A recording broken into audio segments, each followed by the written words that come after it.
Hi, I'm Matthew Klein, playwright and producer of the show Domestic, part of the 13th annual Midtown International Theater Festival. We're coming at you live next week, Monday, July 23rd, Wednesday, July 25th, and Sunday, July 29th.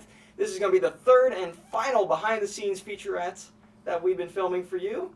And tonight, it's extra special, because we now have not just myself, not just the director, Roxy MtJoy, but also the majority of our fantastic cast.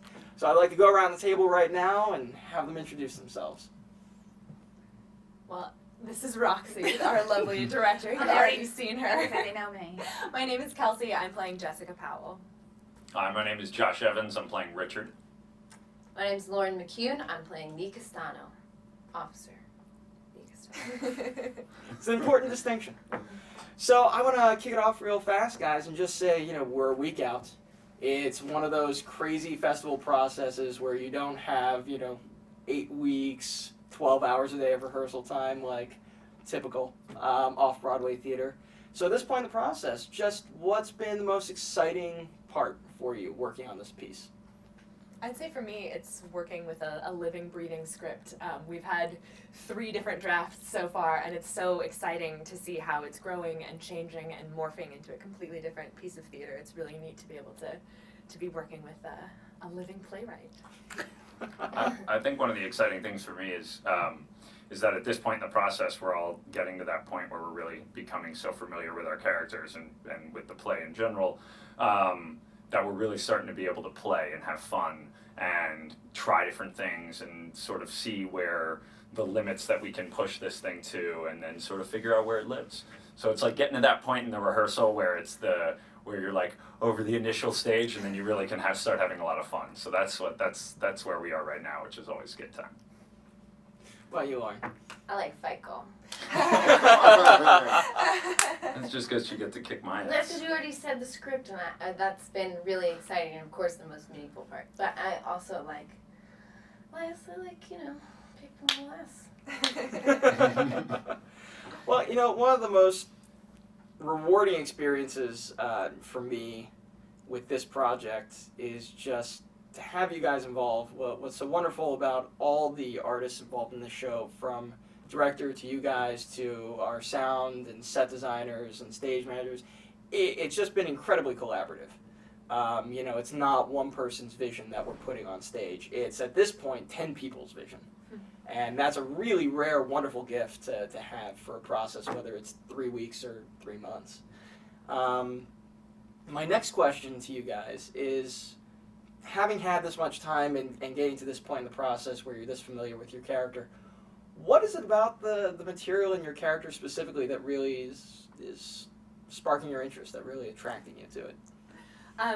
For me, it's a continuing journey. Like I said, it is constantly evolving, and I feel like every time I read the script again, I see a new side of Jessica. I see a different point of view that she might have had, or a different place that she's coming from. So she really is an extremely three-dimensional character, and it's been fun for me to take this journey to figuring out who she is exactly, because like I said, she's different in every draft, and she's different every day. So, and that's a unique experience for me. Different good, right? Yes, Okay. yes. It's one day when she's terrible. Other than that, she's been wonderful. Sure. I've been exploring. Well, first of all, Lee is a character that I think goes against some of my typecasting. I mean, I know I've got these guns and all, but usually I'm a little more. So it's been fun to sort of get to go outside my own comfort zone and get pushed there, and really finding that physicality and some anger that Lee has, and some very powerful stuff that I would not usually get to tackle if I wasn't working with a great group of people who had some faith in me and my abilities. Thanks.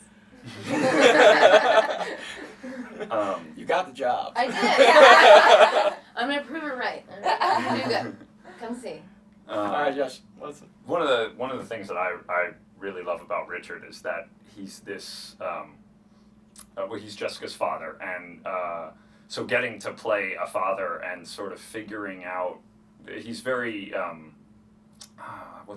confused and sort of he doesn't really know exactly how to be a father, and is figuring it out as we go along or as he goes along and raises this girl. And so one of the things that that I find so much fun is sort of figuring out, or is finding those moments where Richard is sort of is like trying something that he thinks is right, but it fails or it works, and then sort of how that goes along, and then sort of figuring out how that relates to me and my parents and that sort of thing. And so it's always, I'm finding it interesting. This is, one of the first or second times now that I've gotten to work with you and get to play a father, and I'm doing another show coming up where I'm gonna have to play a father, and it's like one of those things where I'm like, wow, I guess this is something that the world wants me to learn about. So. Because you're old now. Yeah. I guess so. That's what happens when you're old. Old and creaky. My next question is actually for the director, who has been unusually reserved during this video so far. Oh, I've been nice. That's another Also word for it. unusual. Yeah. So, I mean, it was really fascinating doing the casting process with you, because we did not call in 200 actors. We No. called in a very specific group. Yes. What has it been like to work with these group of fantastic actors and to have found them so easily? I mean, what were you looking for, basically, that you knew that they could handle? Well, as you were saying, this is a festival process, so it's like, hey, you want to make like really fun, complicated, interesting theater in like 2 minutes. So you need people who, beyond just being talented, I mean, lots of people are talented. Lots of people like, are talented. Bully for you. Yeah, it's true. But I wanted, like nice people that didn't like suck to be around, and also. I'll go. It's I mean, that didn't work out, but 'cause they're all really horrible, like, human beings, just really tremendously awful as people. But what did work out is that they're really talented as actors. What I was looking for were people who could not be married to, like, the first idea that they came up with, and were willing to take chances and do risks and be willing to take any kind of crazy direction and really push it. So that's been delightful, and they've all been very game. Yeah. Yeah, I mean, they look at me like they don't trust me a lot, but they ultimately do what I ask, and that's So- fine. I don't care if they like personally hate me, as long as they do as I say. So In a nutshell. that's my philosophy as a director.